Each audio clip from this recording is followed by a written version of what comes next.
Hey everybody, this is Matt with OnX. I want to take a second to walk you through some of our new layers and our new Western application research folder that you can use for application season. So what we've done is combined 5 or 6 of our current layers that are really useful for application season, and we've made 5 or 6 new ones. So we've got 11 new layers in our Western application research folder. And so I'm going to go through and just walk you through those real quick, just a simple how to turn them each on, what they look like, how to use them. And that'll help you on your application season this spring. So let's jump in. All right, first you're going to want to go to your map layers, or if you're on your phone, go to the layers tab and look around for the Western application research. If you're a current customer, they're probably going to be loaded in your layer library. So you'll want to go ahead and add them over. I've already got mine added over to my layers. So let's jump in here. The first one you'll see is the US drought data. So I'm going to turn that on. And we're just kind of centered on Colorado here. Turn on the layer settings. This drought data is updated every week. And so this gives you the current drought conditions for the last week.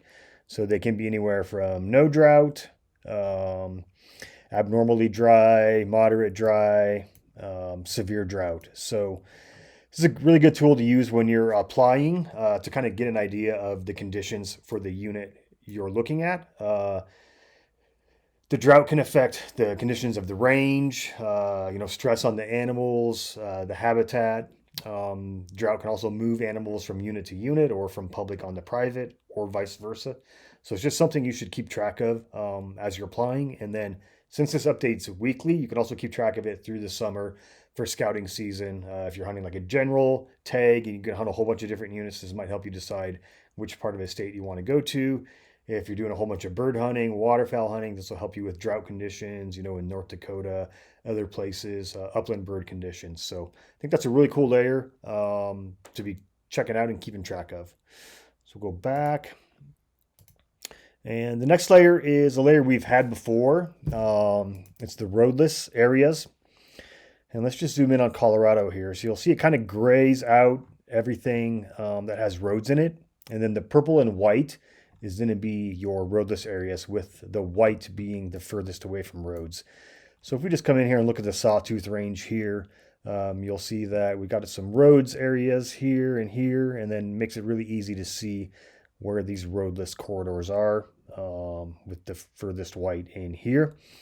The other cool thing is you can see like where some of the micro roadless areas are right here, or some spots that you might not even think of looking at just kind of on a basic map. So you've got roads all around this, and then you do have like some kind of roadless areas here that might be interesting to check out if you're in this unit. So when you're looking at units, just be sure to turn this on, get a quick visual of kind of how roaded or not it is, and that kind of can affect your application. If you want to hunt a lot of areas where you can drive, use four-wheelers, get around and hunt that way, then you want to find a unit like that. If you want to backpack in, try to get away from everybody's roads, then you'll want to find an area with lots of roadless areas. Next up, we'll turn on the historic wildfire. It's a layer we had before, but adding it to the application folder just makes it easier to find all these layers at once for your application season. So this will show the fires for the last, let's see here, go into my settings, for the last 12 years. You'll see here. So you're looking at fires like 5 to 12 years old. They're going to have a lot of good regrowth. They can be really good feed areas. They can have some really good thick bedding areas. And then also you'll want to look at areas that have had recent fires in the last couple of years. That'll affect, 2020. This is really burned here. So that might have affected animal distribution. There could be some good regrowth. We're going to be going into 2022.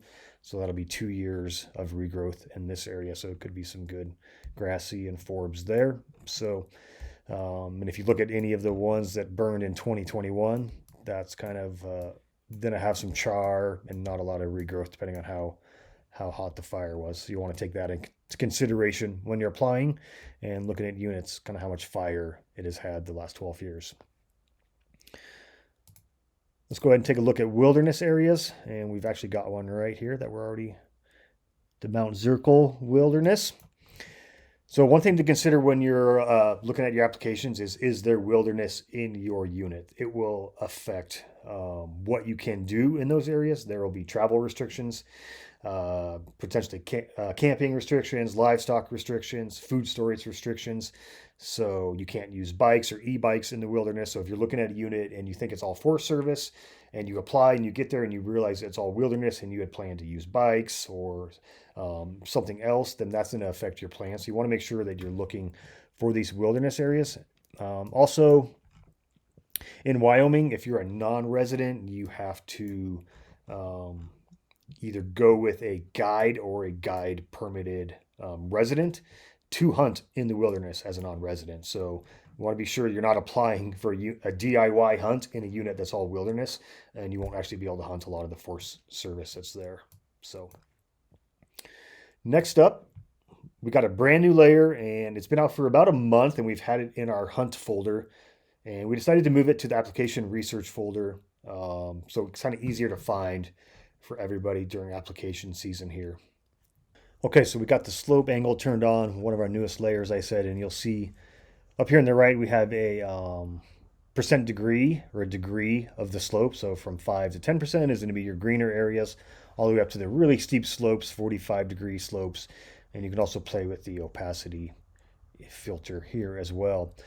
So this would be really cool if you want to like dive in, do some really in-depth scouting of your unit, jump in and do that. But this is going to be really cool once you draw your tag this summer and start doing some scouting. We'll turn it into 3D here. You can zoom in, and like on some of these really steep hillsides, if you can find areas that have those green pockets, those might be good bedding areas where it's a little bit flatter, good spots for wallows. You can also avoid, like when you're hiking in and making your routes in Onyx, avoid all of these, I'd say from like the orange to the pink to the blues. You don't want to really hike through any of that stuff. So you want to find the paths around that of least resistance. So that's cool. And we'll keep working on this and some aspect stuff for scouting season this summer. So there'll be a whole bunch of new layers and functionality for our scouting season. But I wanted to let everybody know that we have slope angle now. You can start playing with it. It's really cool. I was using it on some of the flatter areas in eastern Montana. You can turn that on and look for the slope to try to find some of the ravines and coulees where the deer might be. So it's really useful even in the Midwest and South for finding some of those steeper draws that might pinch deer as well. So that's a cool one. Okay, so we got the slope turned off now. We're going to look at the next one. We've got a couple cool ones down here with some species distribution. We really focused on elk, mule deer, and pronghorn for some of these last layers, and also the Boone and Crockett trophy records, which I can explain as well. So first, we took the elk distribution map and we made this a nationwide layer. So we used to have this individually in each of the state folders, and those are still there, but we decided to pull out all of the data we could find for elk distribution and migration routes and make one layer. So when you're applying, looking at a whole bunch of states at the same time, you can just quickly turn this on and look at the elk distribution data, and also the mule deer is going to look the exact same. I can turn that on and off here. So let's just look at elk first. So you'll see that we've got the pink and the blue outlines. So that's your summer and winter ranges, and you can go ahead and click on that and get more information. So here's some summer distribution, and the blue ones are going to be your winter distribution.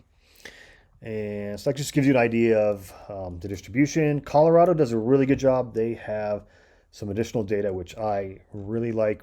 You can look at these elk migration corridors and the white and red lines here. So that's elk migration corridor.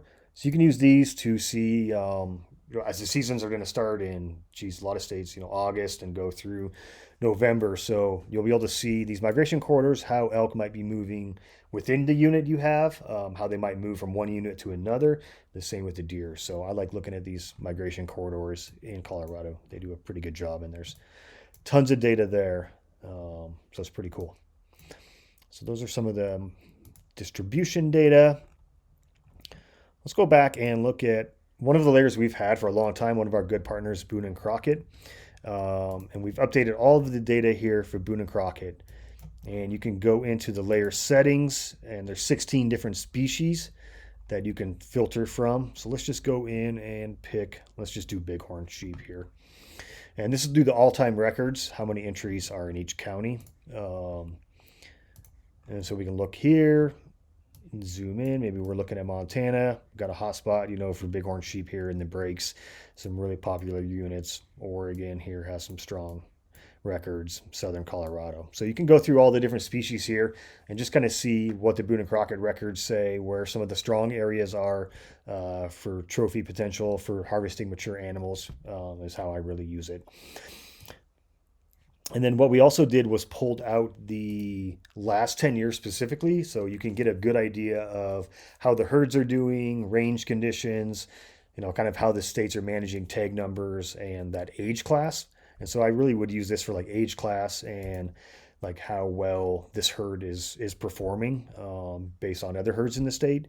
So this will give you the total Boone and Crockett entries for the last 10 years heat map. So we've got elk, mule deer, and pronghorn. So you can see here in Nevada, got a really strong unit in White Pine County, 31 entries in the last 10 years. So when you're looking at your state, you can use this to kind of decide on the quality. We've also got the Roosevelt elk in here, Thule elk in the elk layer. We can go back and look at mule deer and zoom in here, which will do the same thing. And this will also have for all the states with mule deer.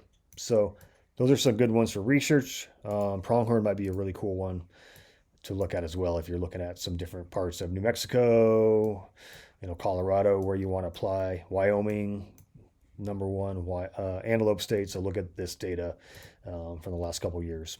So 41 entries, Fremont County. So it just gives you another data point when you're looking at your units to apply for. So all of these layers are available for our premium and elite users. So go ahead and get over here on WebMap and start your application research using our new Western application research layers. Super easy to find all the information you need here.